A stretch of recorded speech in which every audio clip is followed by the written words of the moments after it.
नया चैप्टर शुरू करेंगे आज, हेरिडिटी। हेरिडिटी का मतलब ऐसे होता है कि आप जो बच्चे होते हैं उन बच्चों में माँ बाप के जो गुण आगे जाते हैं उसे हम हेरिडिटी कहते हैं। वो बताने से पहले थोड़ा सा इंट्रो देख लो इसका। इसमें दिया है, जब भी आपका एक पेरेंट से कोई बच्चा बनता है तो उसमें कुछ ना कुछ चेंजेस आते हैं, ठीक है।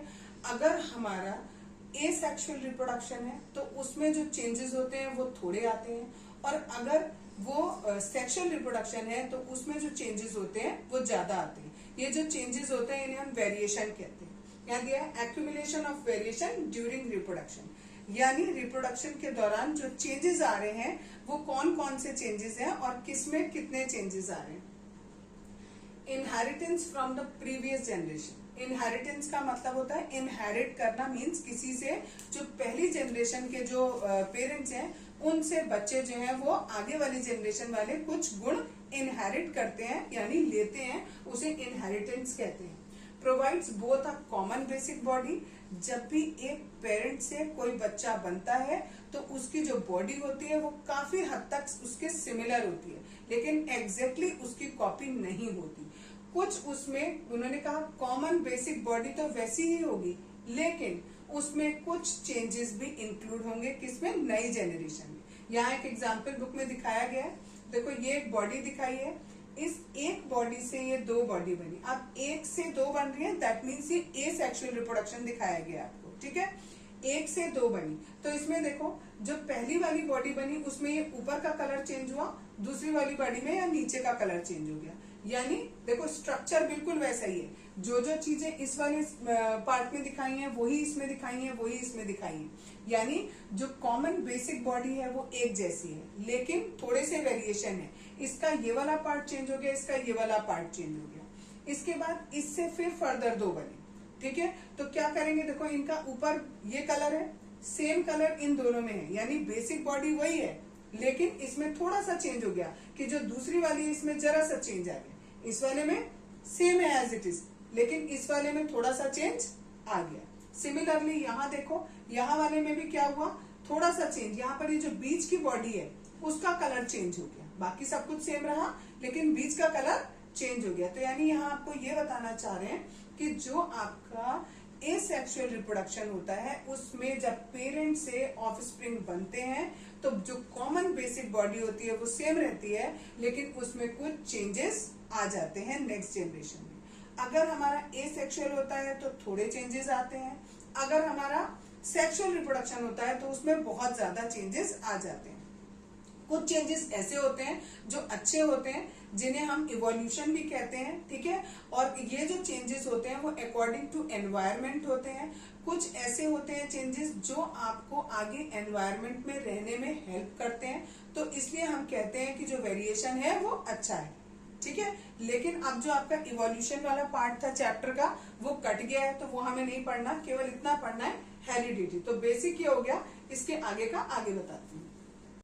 हेरिडिटी, हेरिडिटी किसे कहते हैं, transmission of characteristics from the parents to their offsprings. यानी किसी एक पेरेंट से उसके बच्चों में जो कैरेक्टरिस्टिक्स जाते हैं उसे हम क्या कहते हैं, इस प्रोसेस को हेरिडिटी कहते हैं। मैंने आपको पहले भी बता दिया, ठीक है। When this transmission occur there may be some variation. जब ये ट्रांसमिशन होता है कि पेरेंट से गुण बच्चों में जाते हैं तो क्या होता है, थोड़ा बहुत वेरिएशन आता है। ये वेरिएशन किसकी वजह से होता है, inaccuracy in DNA copy. Copy के डीएनए होने में, सॉरी डीएनए की कॉपी होने में जो दिक्कत हो जाती है या कोई थोड़ी बहुत चेंजेस आते हैं, उन चेंजेस की वजह से ये वेरिएशंस होते हैं।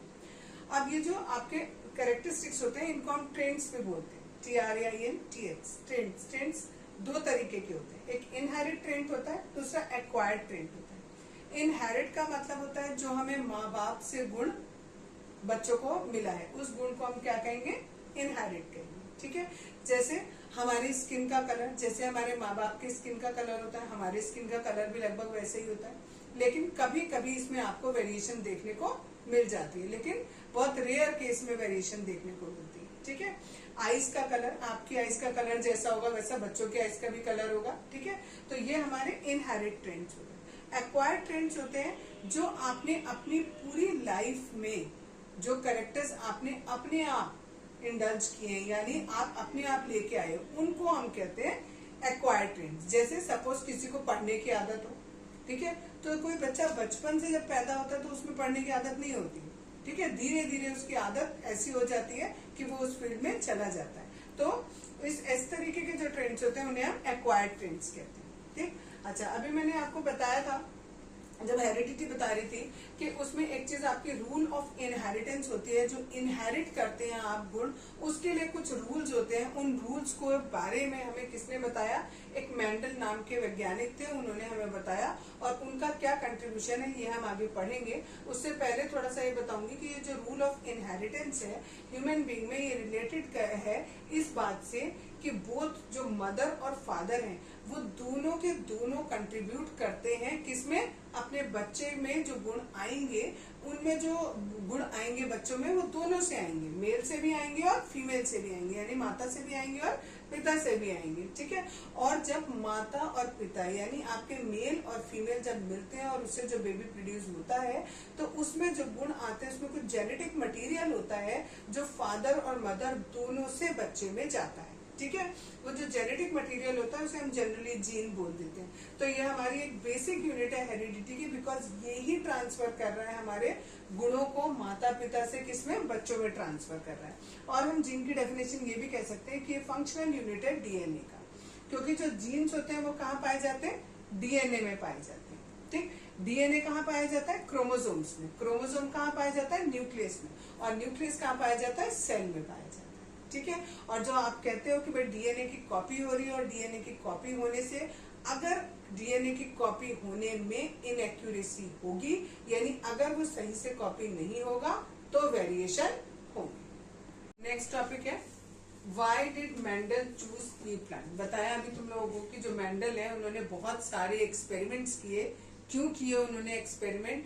यही देखने के लिए कि जो माँ बाप के गुण हैं वो बच्चों में जाते हैं तो वो किस तरीके से अफेक्ट दिखाते हैं, कौन सा गुण जाता है कौन सा गुण नहीं जाता है, उसके लिए उन्होंने बहुत सारे एक्सपेरिमेंट्स किए, ठीक है। अब उन्होंने एक्सपेरिमेंट किए बहुत सारे, लेकिन यहाँ पर पूछा है कि उन्होंने पी का प्लांट ही क्यों चूज किया। पी यानी मटर, जो हम लोग खाने में मटर खाते हैं, वो वाला प्लांट उन्होंने क्यों चूज किया।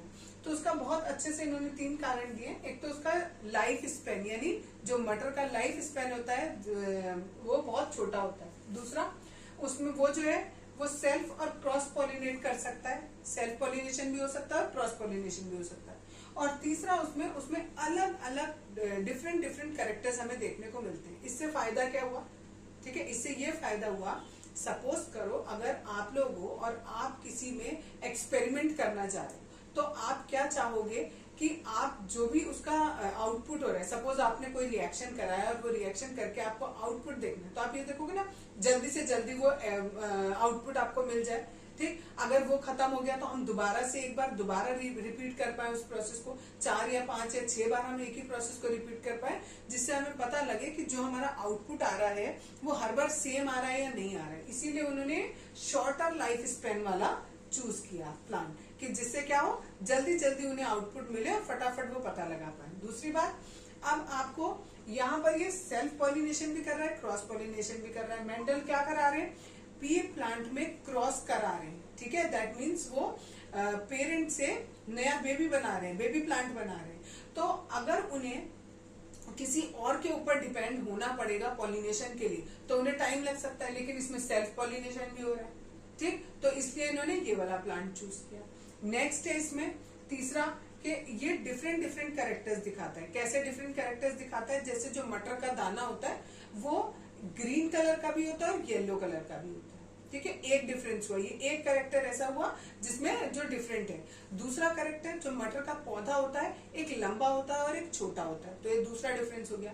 तीसरा क्या डिफरेंस होता है कि जो मटर का दाना होता है, कुछ ऐसे होते हैं जो बिल्कुल गोल गोल राउंड राउंड होते हैं, और कुछ ऐसे होते हैं जिनमें रिंकल्स आए हुए होते हैं, श्रिंक होता है, ठीक है। तो इतने सारे कैरेक्टर उन्हें मिल गए, एक ही प्लांट में मिल गए, इसलिए उन्होंने ये पी प्लांट चूज किया, ठीक। अब आगे है मेंडल ने क्या कंट्रीब्यूशन दिया। दैट मीन्स जो उन्होंने एक्सपेरिमेंट किए, उस एक्सपेरिमेंट से उन्होंने क्या आउटपुट निकाला। उन्होंने यहाँ पर 2 तरीके के एक्सपेरिमेंट किए। एक उन्होंने किया यहाँ पर मोनोहाइब्रिड क्रॉस कराया और दूसरा उन्होंने डाई हाइब्रिड क्रॉस कराया।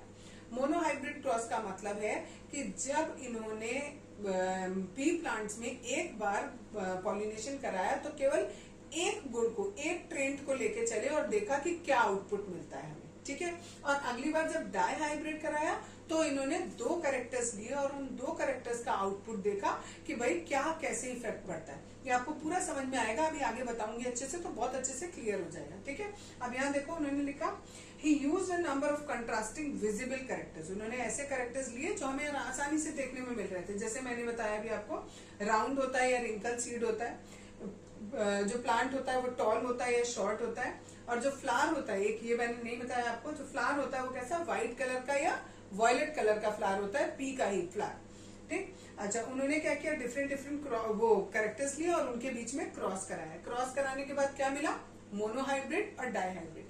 मोनोहाइब्रिड में उन्होंने एक कैरेक्टर लिया, कौन सा कैरेक्टर लिया उन्होंने, लंबा और छोटा वाला लिया, ठीक है, केवल एक कैरेक्टर लिया। और जब उन दोनों को उन्होंने क्रॉस कराया तो क्या चीज उन्हें मिली, तो यहाँ पर लिखा है इन्होंने कि मेंडल ने ये कंक्लूड किया कि that characters were controlled by genes, कि जो भी कैरेक्टर अगली वाली पीढ़ी में जाएगा वो किसके द्वारा रेगुलेट होगा, इस जीन्स के द्वारा रेगुलेट होगा। और ये जो जीन्स होते हैं ये किसमें मिलते हैं, पेयर के फॉर्म में मिलते हैं, और इनके जीन्स के जो पेयर होते हैं उन्हें हम एलील कहते हैं, ठीक है।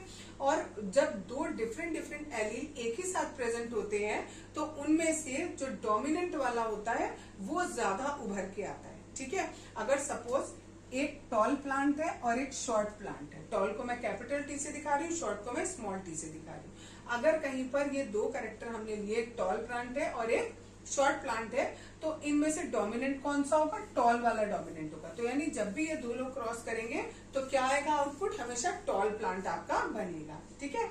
एक इन्होंने ये बताया। उसके बाद इन्होंने ये बताया, डाईहाइब्रिड में इन्होंने ये बताया कि इन्होंने 2 कैरेक्टर लिए, सपोज एक टॉल और शॉर्ट लिया, ठीक, और दूसरा इन्होंने राउंड और रिंकल वाला ले लिया, राउंड सीड और रिंकल सीड। तो यहाँ पर डाईहाइब्रिड में ये कह रहे हैं ये वाला किस तरीके से आउटपुट देगा अपना और ये वाला किस तरीके से आउटपुट देगा, ये आपस में इंडिपेंडेंट है, ये एक दूसरे के ऊपर डिपेंडेंट नहीं है। इन दोनों में अलग चलेगा, इन दोनों में अलग चलेगा कि क्या आउटपुट मिलेगा। आउटपुट मिलने का मतलब है कि जब हम राउंड सीड और रिंकल सीड वाले पी प्लांट को आपस में पॉलिनेशन कराएंगे तो हमें राउंड मिलेगा या रिंकल मिलेगा, इसका जो निर्णय है वो इस टॉल और शॉर्ट पर डिपेंड नहीं करता। ये बात हमें उन्होंने बताई डाईहाइब्रिड वाले में। क्लियर है इतना। नेक्स्ट है, दोबारा से समझा रही हूँ, मोनोहाइब्रिड क्रॉस डिटेल में। देखो इसमें क्या होता है, जो मेंडल थे उन्होंने क्या किया, 2 बार जो भी आपके प्लांट्स थे उनको पॉलिनेशन यानी उनका फर्टिलाइजेशन कराया उन्होंने। क्या लिया, एक बार मैंने अभी आपको बताया था कि एलील जो होते हैं वो पेयर में होते हैं, ठीक। इन्होंने प्योर टॉल प्लांट लिया। प्योर टॉल प्लांट का मतलब है उसमें जो एलील होंगे वो दोनों के दोनों कैपिटल टी होंगे, और जो ड्राफ्ट वाला है, ड्राफ्ट यानी होता है छोटा और टॉल माने बड़ा, तो ड्राफ्ट में दोनों के दोनों स्मॉल टी में होंगे, ठीक। दोनों में से जब हम इनका पॉलिनेशन कराएंगे तो यहाँ से एक कैपिटल टी आएगा और यहाँ से एक स्मॉल टी आएगा, ठीक। जब भी ऐसा होगा तो हमेशा जो पेड़ आएंगे वो कैसे आएंगे, टॉल आएंगे। क्यों आएंगे टॉल, क्योंकि जब इन्होंने एक्सपेरिमेंट करके देखा मेंडल ने, तो ये देखा कि जहां पर भी एक टॉल है एक शॉर्ट है तो हमेशा जो टॉल होता है वो डोमिनेंट होता है और जो स्मॉल टी होता है यानी ड्राफ्ट जो होता है वो रेसेसिव ट्रेंड होता है, तो हमेशा जो डोमिनेंट वाला है उसकी चलेगी। तो जो भी आपको आगे नेक्स्ट जनरेशन में, फर्स्ट जनरेशन में जितने भी पेड़ मिलेंगे वो सारे के सारे हमें कैसे मिलेंगे, टॉल मिलेंगे। ये इन्होंने फर्स्ट जनरेशन में देखा, जो कि मैंने यहाँ पर लिख रखा है। देखो एक टॉल प्लांट लिया, एक ये ड्राफ्ट प्लांट लिया, इससे कैपिटल टी आया, इससे स्मॉल टी आया, और जो भी बनेंगे वो कैसे बनेंगे, सारे के सारे टॉल प्लांट बनेंगे। कैपिटल टी स्मॉल टी से कैसा बनेगा, हमेशा कैपिटल टी बनेगा, क्योंकि डोमिनेंट कौन है, कैपिटल टी है। इन दोनों के बीच में इन्होंने क्रॉस पॉलिनेशन कराया, तो जो हमें फर्स्ट जनरेशन मिलेगी वो कैसी मिलेगी, आफ्टर क्रॉस पॉलिनेशन मिलेगी। एक टॉल वाला लिया, एक शॉर्ट वाला लिया। अब क्या कर रहे हैं, ये जो भी हमें मिला है, हमें क्या मिला, एक कैपिटल टी मिला और एक स्मॉल टी मिला, ठीक है। एक कैपिटल टी, एक स्मॉल टी, एक कैपिटल टी, एक स्मॉल टी। अब इन्होंने इनके बीच में सेल्फ पॉलिनेशन कराया, कहीं बाहर से नहीं गए, बाहर से नहीं लिया, इन्हीं दोनों के बीच में। अगर इन दोनों के बीच में क्रॉस कराएंगे तो देखो कैपिटल टी और कैपिटल टी बनेगा। इसमें से कैपिटल टी आया, इससे स्मॉल टी आया, यहाँ पर पहले स्मॉल टी आया और यहाँ से कैपिटल टी, और यहाँ वाले में ये भी स्मॉल है और ये भी स्मॉल है। इसमें देखो दोनों ही कैपिटल टी है, इसका मतलब जो यहाँ पर पेड़ बनेगा वो कैसा बनेगा, टॉल बनेगा। यहाँ पर एक टॉल है एक शॉर्ट है, तो यहाँ पर भी किसकी चलेगी, टॉल बनेगी। तो यहाँ जो प्लांट बनेगा वो भी कैसा होगा, टॉल होगा। यहाँ पर एक शॉर्ट है एक टॉल है, तो यहाँ भी प्लांट जो बनेगा वो कैसा बनेगा, टॉल बनेगा। लेकिन यहाँ पर दोनों के दोनों शॉर्ट हैं, ड्राफ हैं, तो यहाँ पर जो प्लांट है वो स्मॉल या आप कह सकते हो ड्राफ बनेगा। यानी जो पहली जनरेशन थी उस जनरेशन में तो हमें जितने भी पेड़ मिलेंगे वो सारे के सारे टॉल होंगे, लेकिन जो सेकंड जनरेशन मिलेगी उसमें हमें 3 टॉल प्लांट मिले हैं और एक हमें ड्राफ्ट प्लांट मिला है। इन तीनों में से भी जो ये वाला है, पहला वाला जो है जिसमें दोनों कैपिटल टी है, इसको हम प्योर बोलेंगे। प्योर क्यों बोलेंगे, क्योंकि दोनों ही कैपिटल टी थे। और ये वाला और ये वाला, ये और ये, इसमें क्या हो रहा है, इस वाले में और इस वाले में एक शॉर्ट है एक टॉल है, ठीक। तो ये दोनों प्योर नहीं है, इनको हम बोलते हैं हाइब्रिड, ठीक है, इनको बोलते हैं हाइब्रिड। यही चीज मैंने यहाँ पर लिखी हुई है, देखो क्या किया, देखो यहाँ पर ये दोनों थे, पहले प्योर ये था, टॉल था, प्योर ड्राफ्ट था, इन दोनों को क्रॉस कराया, क्रॉस फर्टिलाइजेशन किया तो कैपिटल टी स्मॉल टी मिला। दैट मीन्स सारे के सारे जो पेड़ होंगे वो हमें कैसे मिलेंगे, टॉल मिलेंगे। अगली बार इसी में हमने सेल्फ पॉलिनेशन कराया इस तरीके से, ठीक। इसमें हमें 3 टॉल प्लांट मिले और एक ड्राफ्ट मिला, लेकिन इन 3 में से भी केवल एक ये वाला प्योर था और बाकी ये दोनों कैसे थे, हाइब्रिड थे। और ये वाला हमारा प्योर ड्राफ्ट प्लांट था। जो इनका रेशियो होता है कि कितने प्योर है कितने हाइब्रिड है, इनका जो रेशियो होता है इसको हम बोलते हैं जीनोटाइप, ठीक। अच्छा, और जो हमें ये वाला मिला हुआ था, ये 3 था और ये 1 था, तो ये जो 3:1 है, इस रेशियो को हम बोलते हैं फिनोटाइप। और ये वाला जो रेशियो था इसको हम बोलते हैं जीनोटाइप। यानी सिंपल सी बात ये कि मोनोहाइब्रिडाइजेशन में हमने क्या पढ़ा कि जब फर्स्ट जनरेशन बनेगी तो फर्स्ट जनरेशन में जितने भी पेड़ आएंगे वो सारे के सारे टॉल होंगे, और जब उसमें हम सेल्फ पॉलिनेशन कराएंगे, अब हम क्रॉस नहीं करा रहे, पहले वाले में हमने क्रॉस फर्टिलाइजेशन कराया, अब हम क्या करा रहे हैं, सेल्फ करा रहे हैं। सेल्फ पॉलिनेशन करेंगे तो हमें क्या मिलेगा, हमें 3 बड़े प्लांट मिलेंगे, टॉल प्लांट, और एक हमें छोटा प्लांट मिलेगा। डाई हाइब्रिड क्रॉस बताऊंगी, ठीक है। डाई हाइब्रिड क्रॉस में हम 2 कैरेक्टर लेंगे। पहले जो हमने किया था उसमें हमने मोनोहाइब्रिड क्रॉस था, मोनोहाइब्रिड क्रॉस में केवल 1 कैरेक्टर लिया था, इसमें हम 2 कैरेक्टर लेंगे।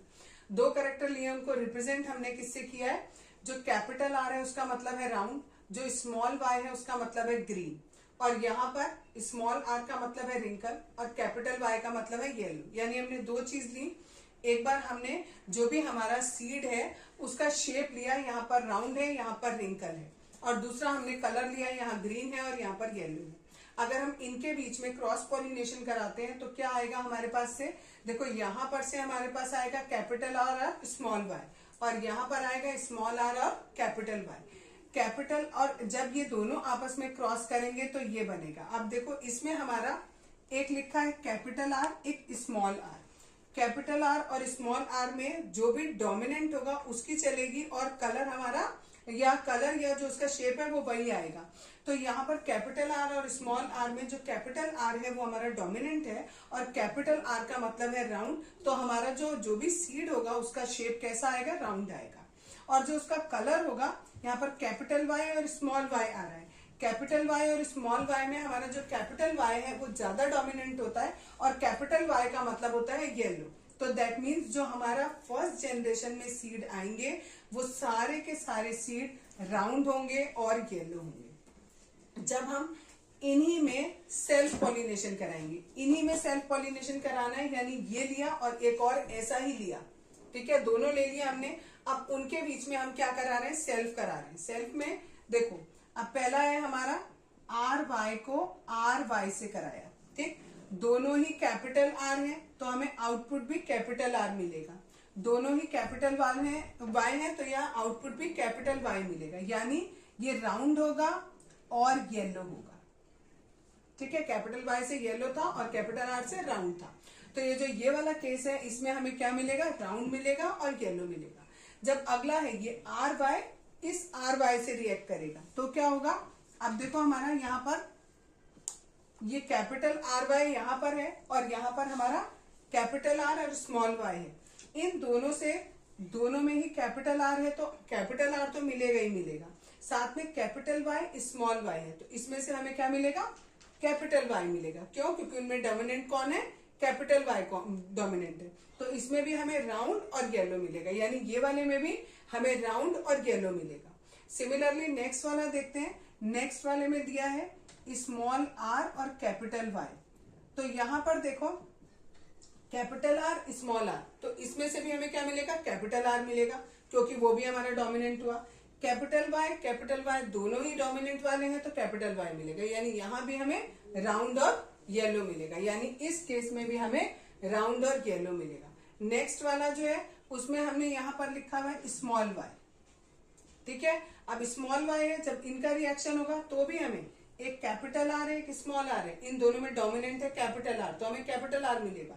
नेक्स्ट है कैपिटल वाई स्मॉल वाई, इनमें डोमिनेंट है कैपिटल वाई, तो हमें कैपिटल वाई मिलेगा, यानी राउंड और येलो मिलेगा, यानी यहां पर भी हमें क्या मिलेगा, राउंड और येलो मिल जाएगा। ठीक, इसी तरीके से पूरा टेबल बनाएंगे, ठीक है।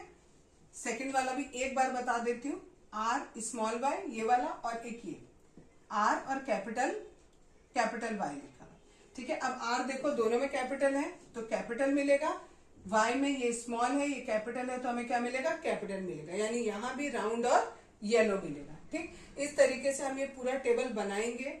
इस पूरे टेबल के बाद जब हम कैलकुलेट करेंगे तो हम देखेंगे कि राउंड येलो हमें 9 मिल रहे हैं रेशियो में, राउंड और ग्रीन हमें 3 मिल रहे हैं, रिंकल और येलो कलर की सीड्स हमें 3 मिल रहे हैं, और रिंकल्ड और ग्रीन हमें केवल 1 मिल रहा है, वो यहाँ पर मिलेगा, क्योंकि यहाँ पर दोनों ही रेसेसिव है, दोनों ही रेसेसिव है, तो यहाँ पर स्मॉल आर स्मॉल वाई मिलेगा। स्मॉल आर का मतलब हो गया रिंकल्ड है और स्मॉल वाई का मतलब है ग्रीन कलर का बीज मिलेगा। ठीक है, तो हमने देखा कि जब हम डाई हाइब्रिड करा रहे हैं तो जो हमारी फर्स्ट जनरेशन है, जो हमारी यहाँ पर फर्स्ट जनरेशन बनी, इसमें हमारे जो दोनों डोमिनेंट थे, जो भी कैरेक्टर्स थे, 2 कैरेक्टर लिए, एक हमने शेप लिया है कैरेक्टर में और एक हमने कलर लिया है। ठीक है, शेप में हमारा राउंड वाला डोमिनेंट है और कलर में हमारा येलो डोमिनेंट है। तो जो हमारी फर्स्ट जनरेशन है उसमें दोनों ही डोमिनेंट वाले हमें मिलेंगे, जितने भी बीज मिलेंगे सारे के सारे राउंड और येलो मिलेंगे। लेकिन जब हम इसी फर्स्ट जनरेशन में सेल्फ पॉलिनेशन कराएंगे तो जो सेकेंड जनरेशन मिलेगी उसमें हमें 9 जो है वो राउंड येलो मिलेंगे, 3 हमें राउंड ग्रीन, 3 रिंकल येलो और 1 रिंकल ग्रीन मिलेगा। तो इनका रेशियो होगा 9:3:3:1, ये हमें मिलेंगे। ठीक है, इन बातों से, इस पूरे एक्सपेरिमेंट से हमें मेंडल ने हमें 2 चीजें बताई। पहली चीज उसने हमें ये बताई कि जब भी हम किन्हीं भी एक कैरेक्टर के बीच में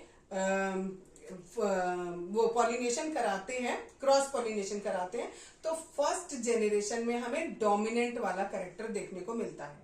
और दूसरी बात हमें ये पता लगी कि अगर हम 2 कैरेक्टर्स लेके चल रहे हैं तो हमें क्या होगा, जो दोनों आपने चीजें ली हैं, यानी ये शेप और ये कलर, ये एक दूसरे के ऊपर डिपेंडेंट नहीं है, ये अपनी तरह से काम करेगा, ये अपनी तरह से काम करेगा।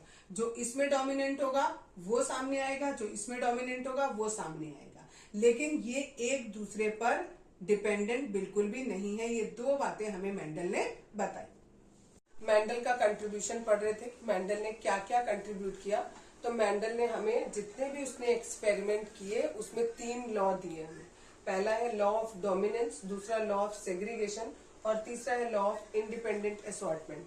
मतलब जो लॉ ऑफ डोमिनेंस है उसने बताया था कि अगर हम कोई भी 2 प्योर लेते हैं, प्योर प्लांट लेते हैं, सपोज 2 टॉल प्लांट, एक टॉल प्लांट लिया और एक इसमें हमने स्मॉल या ड्राफ्ट प्लांट लिया, तो इनमें से क्या होगा, जो भी हमारा डोमिनेंट होगा वो हमारा निकल के आएगा। ठीक है, that is law of dominance, कि जो डोमिनेट करेगा वो ही हमें फर्स्ट जनरेशन में दिखाई देगा। क्रॉस किया टॉल में और ड्राफ्ट में, लेकिन हमें जो फर्स्ट जनरेशन है उसमें हमें सारे के सारे कैसे मिले, टॉल मिले।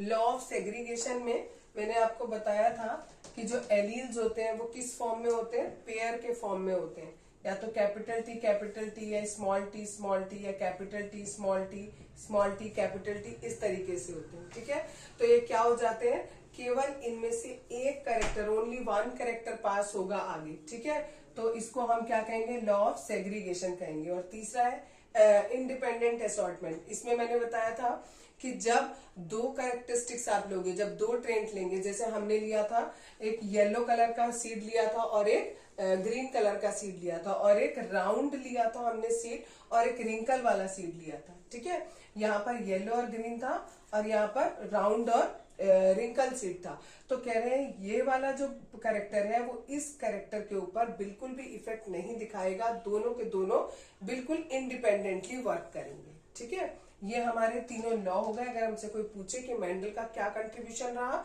तो हम ये बता सकते हैं कि मेंडल ने बहुत सारे एक्सपेरिमेंट्स किए और उसने 3 लॉज निकाले ऑफ हेरिडिटी के। ठीक है, आगे है how do these trends get express. ये जो ट्रेंड्स होते हैं ये आगे एक्सप्रेस कैसे होते हैं। हमें पता है कि जो डीएनए होता है उसका एक पार्ट होता है जो कि इंफॉर्मेशन को एक जगह से दूसरी जगह लेके जाता है, मतलब पेरेंट से ऑफ स्प्रिंग्स में लेके जाता है, उसे हम जीन्स बोलते हैं। ठीक है, तो ये जो जीन्स होते हैं ये हमारे ट्रेंड्स को आगे लेके जाते हैं। हर एक गुण को आगे लेके जाने के लिए शरीर में कुछ ना कुछ हार्मोन जो है वो चाहिए होते हैं। सपोज करो हमने माना कि हम एक पेड़ की हाइट की बात कर रहे हैं। ठीक है, पेड़ की हाइट की बात कर रहे हैं कि वो टॉल होगा कि वो ड्राफ होगा, तो उसकी जो टॉलनेस है या उसकी जो ड्राफनेस है वो किस पर डिपेंड करेगी, एक पर्टिकुलर हार्मोन पर डिपेंड करेगी। अगर वो हार्मोन पूरी तरह से रिलीज हो गया यानी आ गया, डेवलप हो गया, तो दैट मीन्स वो टॉल होगा। और अगर वो हार्मोन कम डेवलप हुआ तो वो कैसा होगा, ड्राफ होगा। तो ये सारी की सारी चीजें आगे कौन लेके जा रहा है, जीन लेके जा रहा है। तो इसीलिए हम कह रहे हैं कि जो जीन है वो कंट्रोल करता है किसको, ट्रेंड्स को। नेक्स्ट टॉपिक है सेक्स डिटर्मिनेशन, एक ऐसा प्रोसेस जिसके द्वारा हम ये पता लगाएं कि जो भी नया इंडिविजुअल प्रोड्यूस होने वाला है वो मेल है या फीमेल है। उस प्रोसेस को हम क्या कहते हैं, सेक्स डिटर्मिनेशन कहते हैं। ये जो सेक्स डिटर्मिनेशन होता है ये किसके द्वारा किया जाता है, इन क्रोमोसोम्स के द्वारा किया जाता है। क्रोमोसोम्स क्या होते हैं, थ्रेड लाइक स्ट्रक्चर होते हैं, बिल्कुल पतले पतले धागे के जैसे स्ट्रक्चर होते हैं जो हमारी इंफॉर्मेशन को आगे लेके जाते हैं। ठीक है, और उस पार्ट को जो आपके इसके क्रोमोसोम के पार्ट होते हैं जो इन्फॉर्मेशन को आगे लेके जाते हैं उन्हें हम जीन्स बोलते हैं। ठीक, जो हमारे क्रोमोसोम्स होते हैं ये टोटल मिलाकर 46 होते हैं। ठीक है, या तो आप कह दो 46 है या आप कह दो 23 पेयर होते हैं। ठीक, इस 46 में से 46 या 23 पेयर, 46 में से 44 या आप ये कह लो 22 पेयर, ये पेयर कैसे होते हैं, बिल्कुल एक जैसे होते हैं दिखने में। केवल जो यहाँ पर 2 क्रोमोसोम बचे, 46 में से 42 गया 2 बचे, 23 में से 22 गया 1 पेयर, यानी 1 पेयर या आप ये कह लो 2 क्रोमोसोम। ये जो 2 क्रोमोसोम होते हैं ये अलग अलग होते हैं और इनको हम सेक्स क्रोमोसोम कहते हैं। ये जो 22 एक जैसे थे इन्हें ऑटोसोम्स कहा जाता है, और ये जो एक पेयर बचा जिसमें 2 क्रोमोसोम है इनको हम सेक्स क्रोमोसोम कहते हैं। ये जो सेक्स क्रोमोसोम होते हैं इनको हम कैपिटल एक्स और कैपिटल वाई से डिनोट करते हैं। ठीक है, जो फीमेल होते हैं उनमें दोनों के दोनों सेम होते हैं, दैट इज एक्स एक्स, और जो मेल्स होते हैं उनमें एक्स और वाई होते हैं। अगर जो भी नया बेबी प्रोड्यूस होना है, अगर सपोज जो आपका एग है, देखो एग में तो क्योंकि फीमेल में हमेशा एक्स एक्स ही होते हैं तो एग में तो हमेशा क्या होंगे, एक्स एक्स ही होंगे। अब बात आती है स्पर्म की, अगर स्पर्म का एक्स आया या फिर स्पर्म का वाई आया, ठीक है, एग में यहां पर भी क्या है, एक्स एक्स है, तो ये इसका एक्स और इसका एक्स मिलकर क्या बनेगा, फिर से एक्स एक्स बनेगा, यानी गर्ल चाइल्ड बनेगा, जो कि मैंने यहां पर दिखाया है। एग में से एक्स आया, स्पर्म का भी कितना एक्स आया, दोनों का मिलाकर गर्ल चाइल्ड बना। लेकिन अगर जो है वो एग में तो एक्स ही है, अगर मेल में यानी फीमेल का जो मेल का जो स्पर्म है उस स्पर्म में अगर वाई क्रोमोसोम आएगा तो दोनों मिलकर एक्स वाई बनेगा, दैट मीन्स बॉय प्रोड्यूस होगा। दैट मीन्स कि सेक्स जो है बच्चा लड़का होगा या लड़की होगा टोटली किस पर डिपेंड करता है? फादर पे डिपेंड करता है, मदर पर डिपेंड बिल्कुल नहीं करता। ये क्वेश्चन कई बार पूछ लिया जाता है कि प्रूफ करके दिखाओ कि जो सेक्स होगा बच्चे का जो भी होने वाला है उसका सेक्स मदर पे डिपेंड नहीं करता, फादर पे डिपेंड करता है। तो भी आपको पूरा यही चीज लिख के आनी है।